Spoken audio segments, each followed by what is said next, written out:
Bienvenidos a la última parte del PHTLS, su capítulo 14, trauma pediátrico.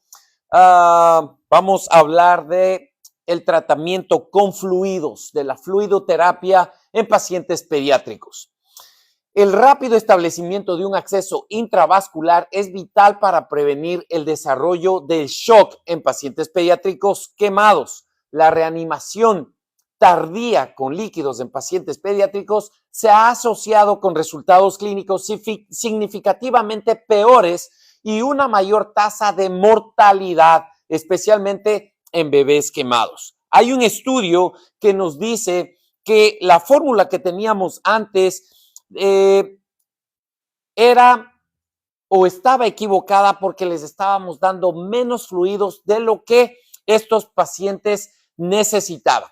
Sin embargo, ahora les están dando los fluidos que necesitan en el hospital teniendo otro tipo de medidas, ¿no? Como por ejemplo la medida de la cantidad de orina y la cantidad de fluidos que se les va entregando.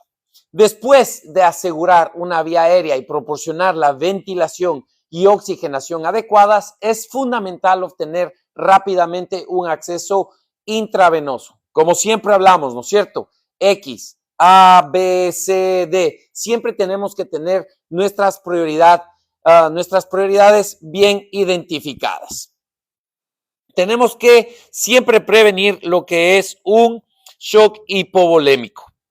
Para proporcionar los grandes volúmenes de líquidos intravenosos necesarios en quemaduras críticas, estos pacientes pediátricos suelen necesitar 2 catéteres intravenosos que sean periféricos para lograr los caudales intravenosos requeridos. Recuerden, mis estimados y queridos amigos, que necesitamos siempre tener un acceso intravenoso, siempre es preferible 2, pero en pacientes pediátricos, si tienes inconvenientes, tenemos que empezar con un acceso intraóseo. Recuerden que donde nosotros podamos obtener el acceso intraóseo, mientras empecemos a dar fluidos, vamos a hacer que las venas alrededor del área en donde empezamos el acceso intraóseo van a dilatarse. Entonces tenemos que tomar eso como una ventaja. ¿Por qué? Porque una vez que tenemos un acceso intravenoso, eso se tiene que retirar en el hospital. Eso no se queda. Pero el acceso intravenoso siempre se va a quedar por tiempos más prolongados. Así que recuerden, iniciamos un acceso intraóseo, empezamos a dar fluidos. Eso va a hacer que la vasculatura alrededor de esa extremidad se dilate para que nosotros podamos utilizar esa vena y poder acceder con estos fluidos que son tan necesarios en estos pacientes. Las quemaduras en las extremidades pueden dificultar o imposibilitar el establecimiento de un acceso suficiente para una reanimación adecuada con líquidos. En los niños con quemaduras, al igual que en los pacientes adultos con quemaduras, las necesidades de líquidos se calculan a partir del momento de la lesión, por lo que un retraso de incluso 30 minutos, y esto es lo que la gente dice, no, o bueno, estamos a 45 minutos o tenemos que hacer una transferencia de 1 hora. Esto va a provocar que nuestros pacientes empiecen a caer en un shock y terminen en un shock hipovolémico.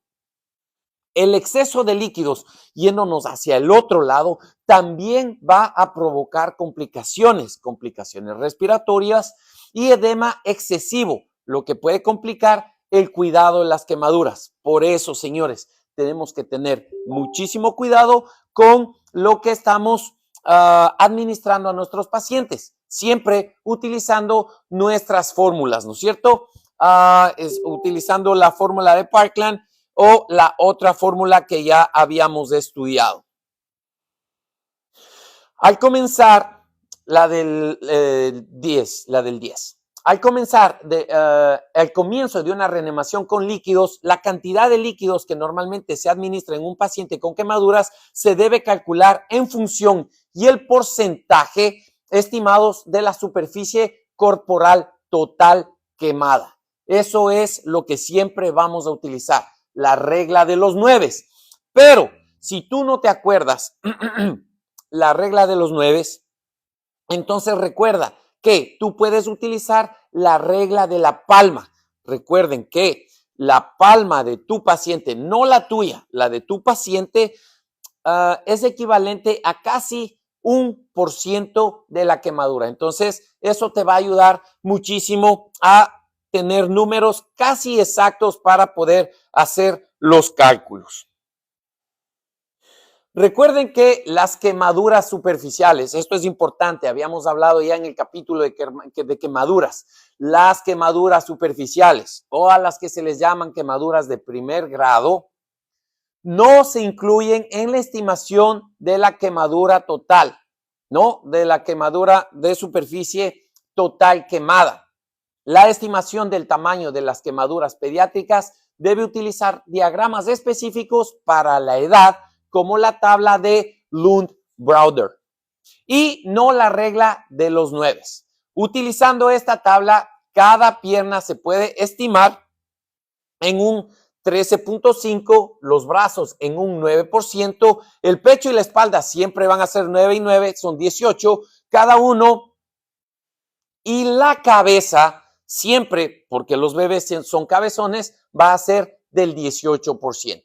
Si no se dispone de cuadros y diagramas, se puede utilizar la regla de las palmas. Esa es la regla que ya habíamos revisado y habíamos hablado en el capítulo número 13.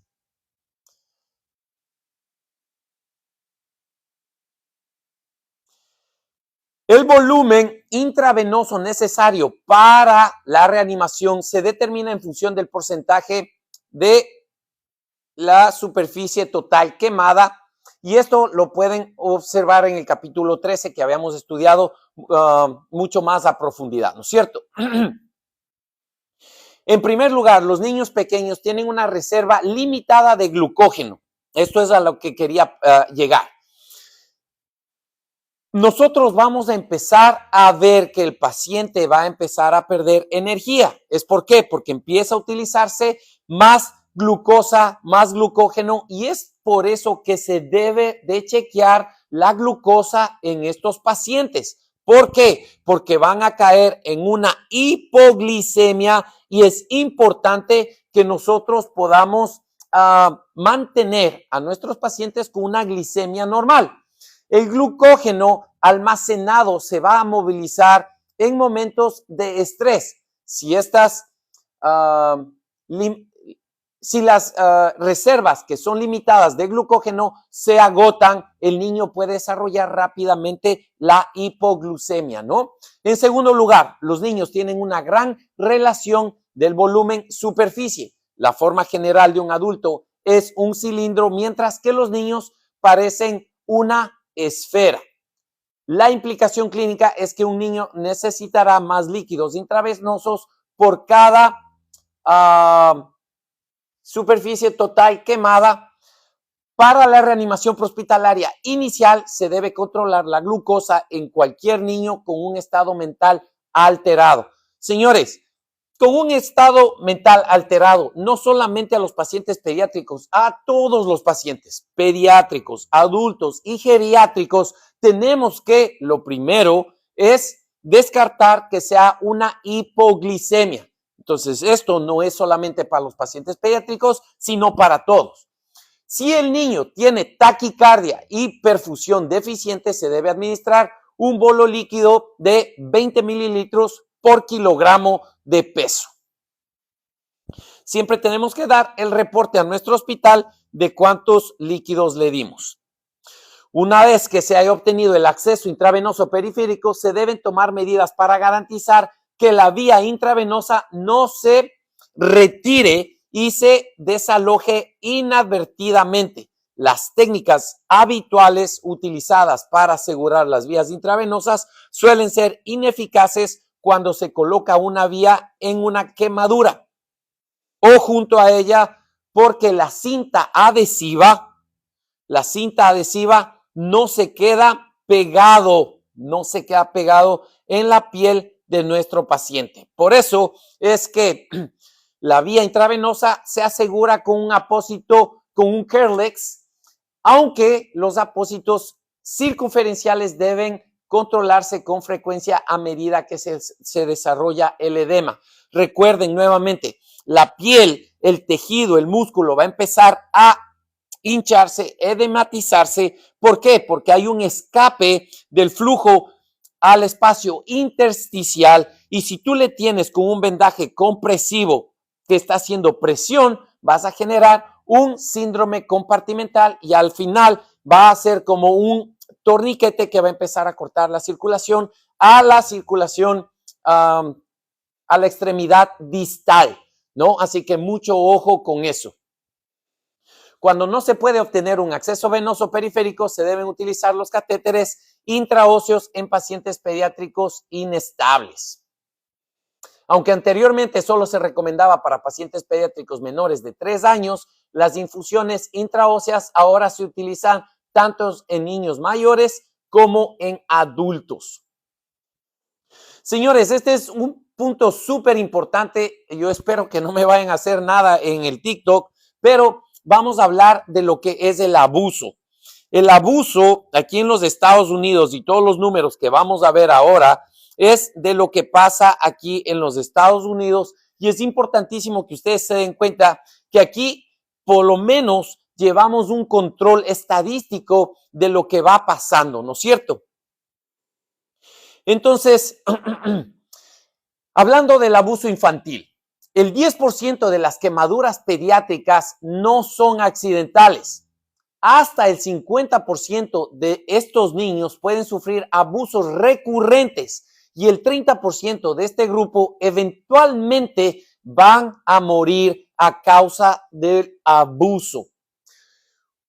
Una mayor conciencia de este problema entre los profesionales de la atención prehospitalaria puede mejorar la detección de esta causa de trauma pediátrico. Y es así, señores, que nosotros por ley, no sé realmente en otros países, por ley, si nosotros sospechamos de que hay abuso infantil o abuso en un paciente geriátrico, tenemos que reportarlo inmediatamente a una línea que es 24/7 y ellos van a enviar e iniciar el proceso para que estos pacientes, sean pediátricos o sean geriátricos, puedan ser monitoreados y asegurar que el sistema funcione para protegerlos. Si es que nosotros no lo hacemos, podemos nosotros caer en una litigación e inclusive nos pueden suspender la licencia por no hacer nuestro trabajo. Ahora, si es que nosotros hacemos este trabajo, lo vamos a traspasar hacia la enfermera, hacia el doctor que se encuentra en el hospital y ellos van a hacer una continuación del reporte. ¿Por qué? Cuando tú llamas te dan un número y con ese número ellos pueden continuar el reporte, pero si nosotros no iniciamos el reporte y ellos inician el reporte, podemos nosotros utilizar ese número para poner más información ahí y de esta forma proteger a nuestros niños y a nuestros abuelitos. Los dos mecanismos más comunes para los cuales estos niños sufren quemaduras son las escaldaduras o las quemaduras por contacto. Las escaldaduras son la fuente más común de quemaduras no accidentales. Las quemaduras suelen producirse en niños de edad de aprender a ir al baño. Lo habitual es que los niños se orinen o defequen en otro lugar que no sea el inodoro y posteriormente sean sumergidos en una tina de agua hirviendo. Yo les he contado cómo a los niños pues los castigan sumergiéndoles ya sea en la tina de baño, en la tina de baño en agua súper caliente o a veces realmente los meten en las ollas y los sumergen ahí para enseñarles una lección. Entonces es importantísimo que tú puedas darte cuenta y que reportes, ¿no? Como siempre hablamos, recuérdense que las quemaduras circulares son las que nos van a dar esas alertas, banderas rojas, ¿no? De que eso no fue accidental, sino que fue causado, provocado. Las quemaduras por contacto son el segundo mecanismo más común de quemaduras por abuso. Los elementos comunes se utilizan para provocar quemaduras como contacto con rizadores, planchas, ropa, encendedores y cigarrillos. Miren, yo tuve un paciente, era una paciente de 5 añitos de edad y le quemaron con cigarrillo alrededor del cuello hasta abajo, hasta llegar a las nalguitas, y en las nalguitas le terminaban de apagar todos los cigarrillos y era como que le dejaban para dejarle la marca, como que le quedó tatuado en la piel cada vez que ella lloraba o se ensuciaba, entonces le iban marcando, ¿no? ¿Qué fue lo que pasó?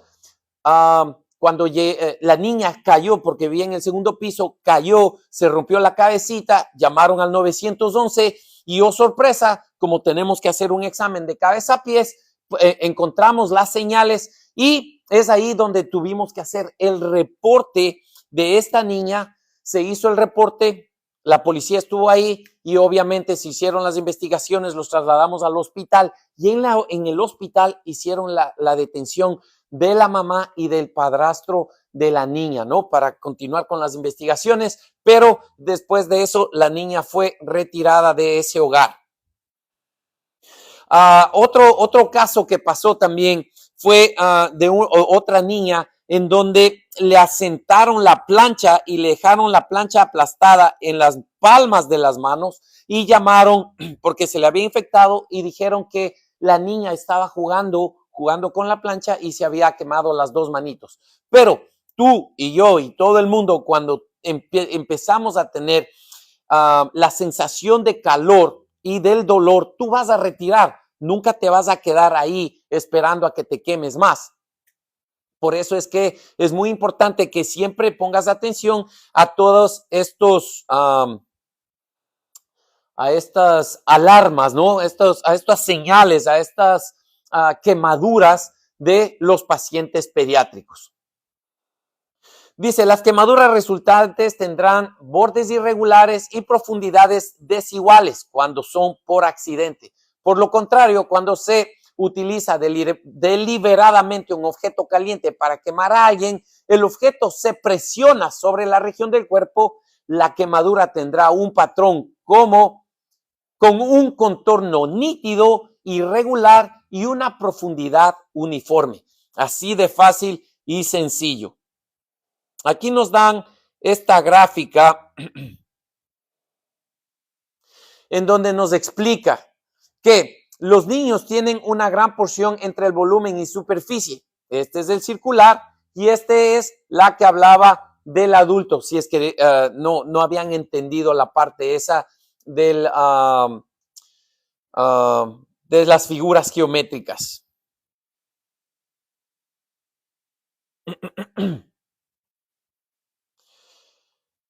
Vamos a continuar con esto del abuso. Es importantísimo tener un alto índice de sospecha de abuso y todos los casos de sospecha de abuso deben denunciarse. Haga una observación meticulosa de los alrededores, como la posición de varios muebles, la presencia de rizadores, la profundidad del agua del baño, registrar los nombres de las personas presentes en el lugar. Cualquier paciente pediátrico que se sospeche que ha sufrido abuso por quemaduras, independientemente del tamaño de las quemaduras, debe de ser atendido en un centro con experiencia en atención de quemaduras pediátricas. Miren, cuando nosotros llevamos a los pacientes a los centros de salud de trauma 1 o 2, no solamente tienen la especialidad de la quemadura, sino que también tienen la especialidad de psicólogos, psiquiatras, y ellos son quienes van a empezar investigación porque a veces terminan siendo también pacientes víctimas de abuso sexual. Entonces todo se va haciendo y si tú eres víctima de eso, hay estudios, hay pruebas especiales que se tienen que realizar y estas personas están entrenadas para colectar toda la evidencia y para que toda esta evidencia no se pierda y pueda ser procesada y enviada a la policía. Por eso, si es que tú tienes que llevar a un paciente, tienes que llevar a estos centros especializados, porque a veces las enfermeras o los doctores no saben manejar las evidencias como deben de ser, y porque se pierden esas evidencias, los hacen bañarse o lavan la ropa o se pierden ese tipo de evidencias, la policía no puede hacer la continuación de ¿cómo sería? Del trámite para que estas personas, estos villanos, puedan irse a la cárcel y terminar ahí.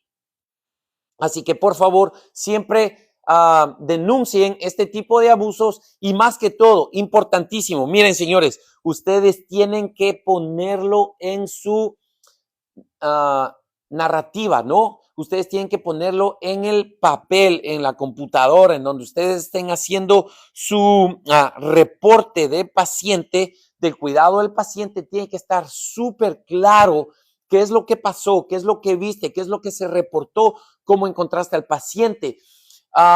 Si el paciente estaba desnudo o se ve desnutrido, si tiene las escaldaduras, las quemaduras, las lesiones, todo esto tiene que estar súper bien descrito, porque recuerda que todos los documentos que tú generas van a ser ocupados después por la ley. Por ley, ellos van a tomar tu reporte y lo van a utilizar en la corte. Listo, vamos a pasar a las lesiones por vehículo motorizado. ¿Qué es lo más importante en esto? La prevención. Yo les contaba que una vez al mes en todas las estaciones de bomberos aquí en los Estados Unidos hay otras estaciones que lo hacen una vez a la semana, dependiendo qué tan grande sea la ciudad o el estado, ¿no?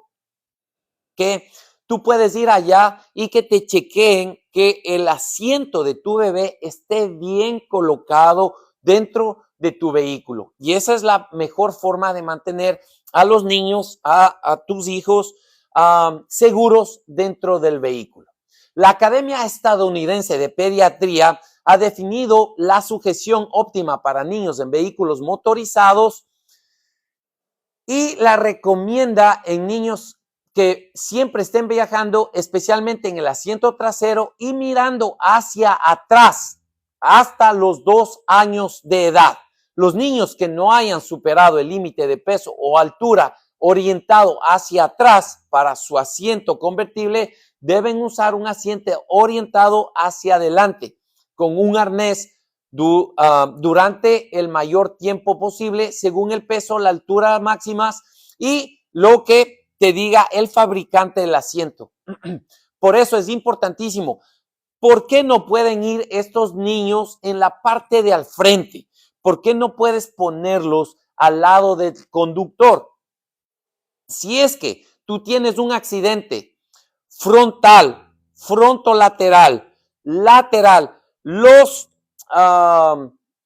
airbags van a explotar. Y recuerda que estos airbags y deploys se abren en más o menos 300, en una velocidad de 300 kilómetros por hora y pueden llegar a ser mortales. Entonces, por eso es que no podemos tener a estos niños en los asientos del frente, sino que siempre, siempre, siempre tienen que estar colocados en los asientos de atrás.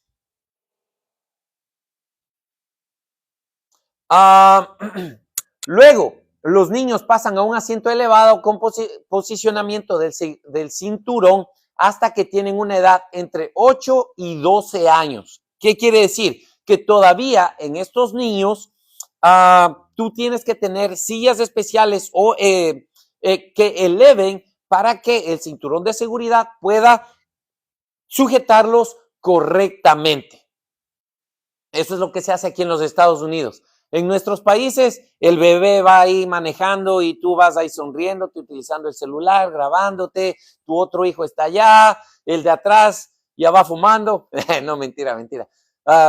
Pero sí, ahí en nuestros países no tenemos este tipo de de precaución, ¿no es cierto? La sujeción subóptima se debe o se define como la falta de uso de un asiento de seguridad para un niño o un asiento elevado para cualquier persona menor de 8 años de edad y la falta de sujeción de 3 puntos para un niño mayor de 8 años. Miren, yo les contaba, cuando yo trabajaba en Quito, Ecuador, y teníamos estos accidentes de tránsito, nunca los niños llevaban cinturón de seguridad. Y en muchas ocasiones los pacientes salían disparados por el parabrisas, salían eyectados y los niños también salían. Entonces a veces estábamos atendiendo en la escena y escuchábamos un niño llorar y alguien decía, no, es que también estaba ese niño ahí. Entonces tú te dabas cuenta solamente porque el niño estaba llorando, pero el papá, el que iba manejando, estaba en estado etílico, estaba inconsciente, estaba alterado con una alteración del estado de conciencia y a veces no sabíamos cómo preguntar. Una ocasión, lo único que habíamos encontrado era la ropa del bebé y estaba el ahí. Y los dos, el papá, la mamá o el hombre y la mujer que estaban en ese vehículo, los dos estaban alcoholizados y se escuchaba como que un llanto a lo lejos. Entonces, después de que empezamos a empaquetar, mi compañero o el operador de la ambulancia dice, para mí que sí tenían un niño aquí. Y el hombre fue a chequear y el niño se quedó así de cerquita de la acequia y se había quedado boca abajo. Por eso es que no podíamos escuchar claramente el llanto. Nuevamente, ¿por qué? Porque no tenían estos tipos de asientos para fijar a los niños. Y yo realmente no sé cómo estos niños, o bueno, cómo nosotros sobrevivimos sin asientos. Pero, nuevamente, la precaución es lo más importante en este tipo de accidentes de tránsito, ¿no es cierto? Lo último nos dice, el beneficio protector de la posición en el asiento trasero es tal que el riesgo de muerte es y disminuye en al menos 30%. Incluso si está sujeto con un cinturón de regazo solo en el asiento trasero versus un sistema de sujeción de 3 puntos en el asiento delantero. Así que ahí está, señores. Este es los números y las estadísticas de que es más seguro que tus hijos viajen en la parte posterior del vehículo. Vamos a hablar del abuso y negligencia infantil. Esto ya no es tanto de quemaduras, sino del otro tipo de abusos. El abuso infantil o el maltrato, que esto no es trauma no accidental, es una causa importante de lesiones infantiles. En el 2018 hubo aproximadamente 678,000 casos comprobados de abuso infantil. Solamente en un año, más de 500,000 de niños resultaron confirmados que tuvieron algún tipo de abuso infantil. Así que aquí en los Estados Unidos esto realmente no es un juego, ¿no? Vamos a empezar a observar los tipos de lesiones que nos dejan los niños y es por eso que tenemos que observar y tener mucho cuidado, ¿no? Se parece a mí cuando yo tenía 7 años. Así me educaban, pero me hizo un hombre de bien mi mamita. Entonces, pueden observar las marcas. Parece que son hebillas. Déjenme ver qué dice. Moretones que se encuentran en múltiples etapas de curación. Oh, ok. Eso es lo que nos está enseñando. Y ustedes pueden observar ahí la mano de esa madre preocupada. Miren, el abuso aquí en los Estados Unidos ha causado más de 1,738 muertes debido al abuso. Entonces, ¿qué es lo más importante? Que nosotros al llegar a la escena siempre podamos obtener información adecuada. Recuérdense, hay ocasiones en que los niños tienen autismo o síndrome de Down o algún tipo de condición y estos niños pueden tener caídas múltiples y no es un abuso.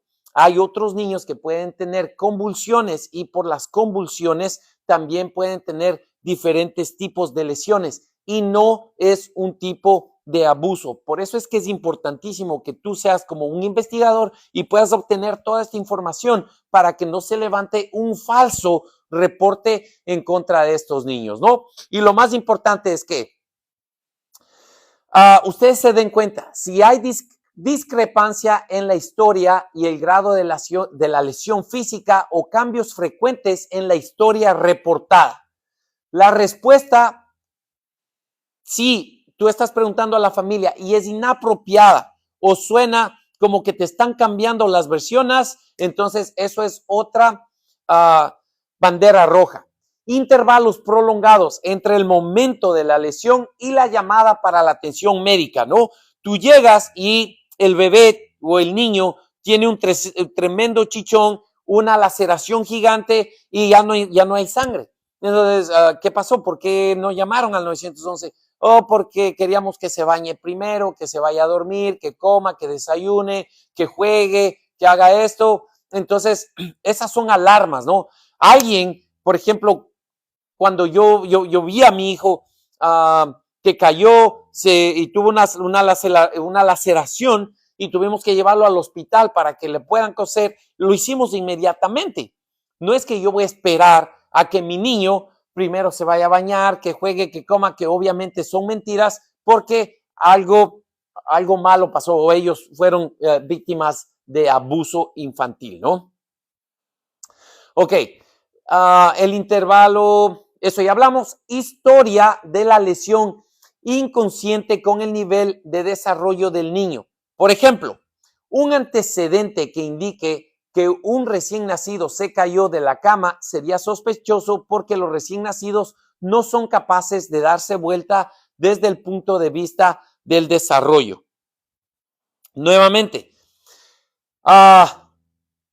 te llaman y el niño está con una letárgico, con diferentes lesiones y tú les preguntas qué les pasó. Oh, lo que pasa es que se cayó de la cama. ¿Cómo se va a caer de la cama si él no puede moverse todavía?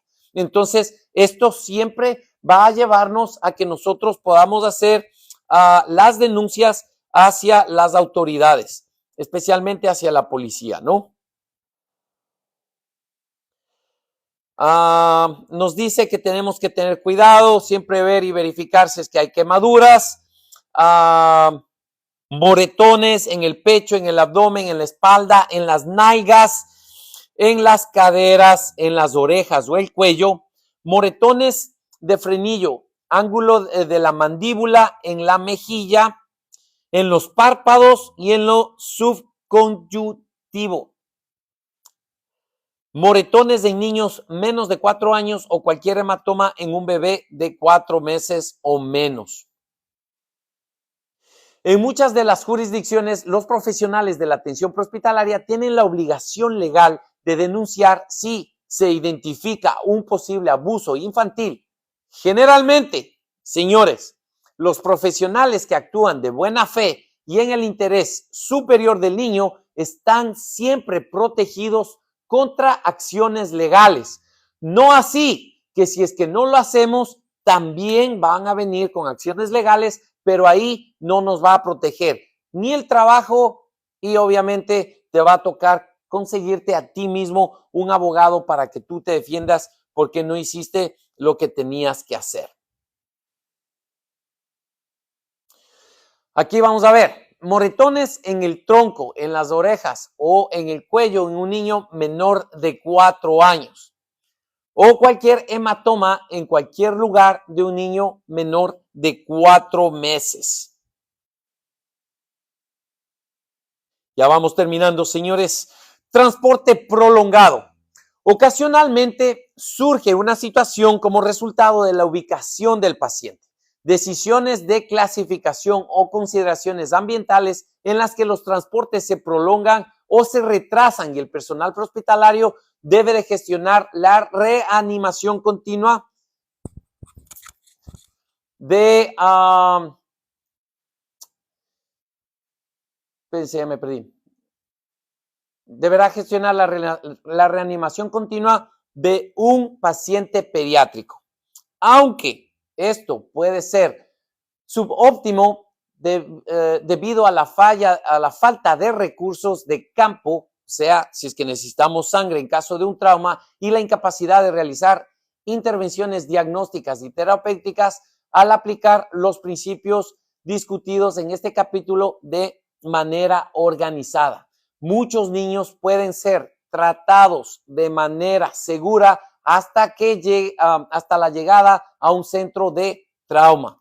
Si es posible, el contacto por radio o teléfono celular con el centro receptor, la comunicación y la retroalimentación constantes son cruciales para los miembros del equipo de traumatología, tanto prehospitalario como hospitalario. Así que es súper importante que cuando tú estás haciendo un transporte que sea muy largo, señores, siempre llamemos y activemos al centro de emergencia, porque esa es la única forma en la que ellos pueden estar preparados, especialmente si el trauma que tú estás llevando es un trauma severo. Entonces es importantísimo que tú los puedas ayudar a que ellos se encuentren preparados. Aquí lo único que necesitamos darles a los centros de trauma son entre 5 y 10 minutos para que ellos se activen completamente, para que todos puedan llegar al hospital, a la sala de emergencias en donde nos van a recibir al paciente. Lo único malo de esto, señores, es que cada vez que tú llamas y haces una activación de trauma, solamente por haber llamado y activado para que todas estas personas se acerquen a un cuarto de trauma, estamos hablando de alrededor de $100,000 por todas las especialidades y todo el equipo que se moviliza para que tú llegues con tu paciente al centro de trauma.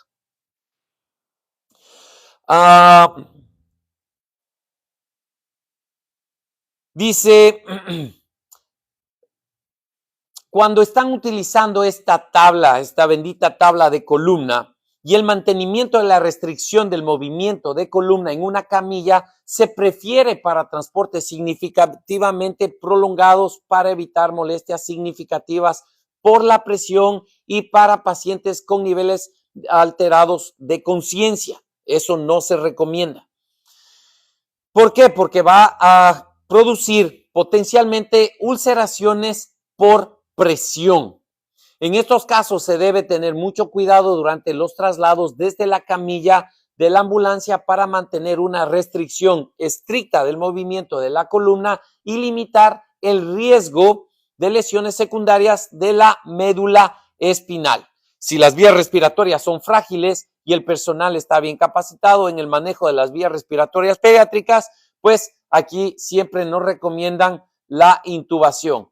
El monitoreo con la saturación de oxígeno, la monitoreo cardíaco y el ETCO2, el monitoreo de la capnometría y la capnografía. Si tiene el paciente signos de shock, nos recomienda darle 20 mililitros de lactato de Ringer, preferiblemente, o de solución salina a estos niños que están en shock o entrando a shock.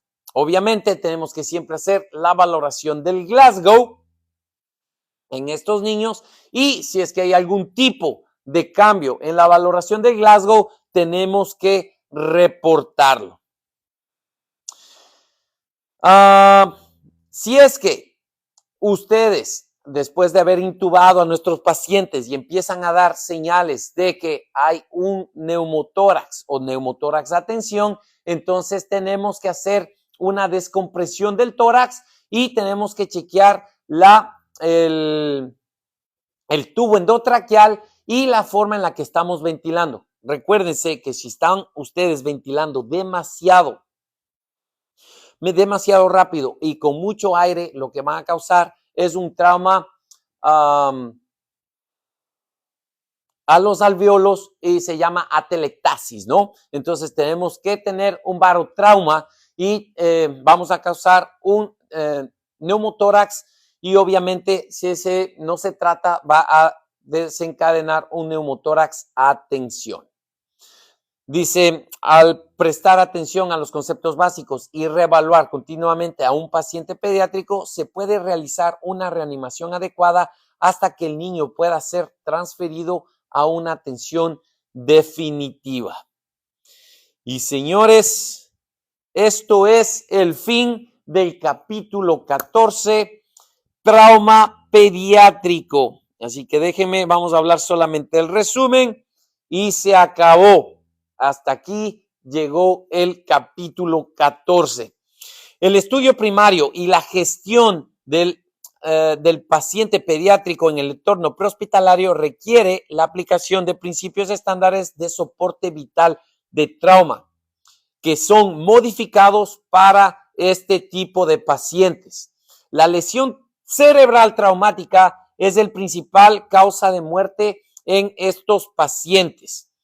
No se debe pensar en los niños como pequeños adultos. Esto lo hablamos una y otra vez. No son pequeños adultos. Los pacientes pediátricos tienen su propia anatomía y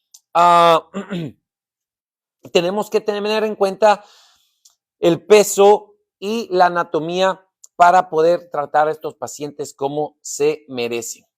El triángulo de evaluación pediátrica, ¿se acuerdan? El PAT nos ayuda para generar una primera impresión y saber si nuestro niño se encuentra o no se encuentra crítico.